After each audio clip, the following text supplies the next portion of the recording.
নমস্কার। অর্জুনী স্বপ্ন বিচারী দোল উৎসব কমিটির সভাপতি শিবশঙ্কর হাজরা। সকলকে জানাই এই বসন্ত উৎসবের আন্তরিক অভিনন্দন, প্রীতি, শুভেচ্ছা। সেই সঙ্গে জানাই গতদিনে আমাদের অঙ্কন প্রতিযোগিতা হয়েছিল, দূর দূরান্ত থেকে এসছেন অঙ্কন প্রতিযোগিতাকে অংশগ্রহণ করে তারা গেছেন। এবং আজকে আমাদের দোল উৎসব।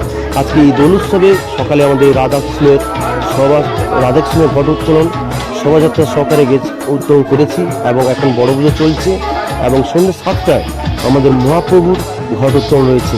তাই সবাইকে আহ্বান করছি, আপনারা আসবেন, আনন্দ ভোগ করবেন, উপভোগ করবেন, আনন্দ সহযোগিতা হাত বাড়াবেন এবং প্রত্যেকে এই বসন্ত উৎসবের অভিনন্দন জানায় অর্জুনী স্বপ্ন বিচারী দোল উৎসব কমিটির পক্ষ থেকে সকলকে এলাকাবাসী এই এলাকাবাসী গ্রামের প্রত্যেককে আমি অভিনন্দন জানিয়ে আমার এই বক্তব্য শেষ করলাম।